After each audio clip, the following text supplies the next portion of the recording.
Tell me, I can see in your writing and in your person that you have great reverence for life. When have you most experienced awe? I think paradoxically I've experienced awe in the face of observing great suffering.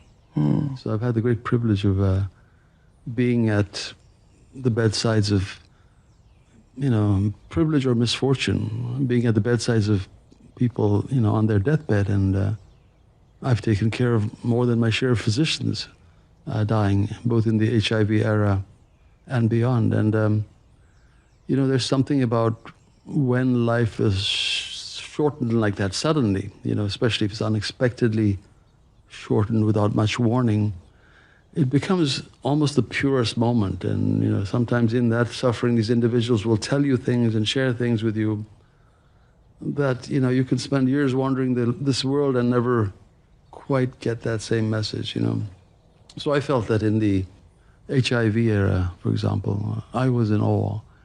These were young men my age, and society was quick to characterize them as whatever, with slurs and call them effeminate, whatever you like. But to me, I learned about manhood from those men.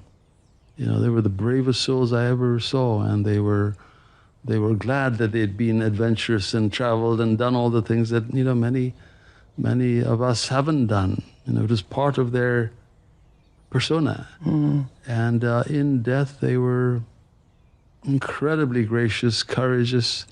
It's one of the reasons why I became a writer, because I remember one of them telling me, I'm so glad that I got to do this, I got to do that. He says, I have a few regrets. I wish I could have been mayor of Key West. He never got to do that. But then he went on to say, but I've done so many things that I have no regrets. And, hearing that kind of sentiment, I thought, well, if I don't do this, will I not have a regret? And so that's why I cashed in my position and, went to write.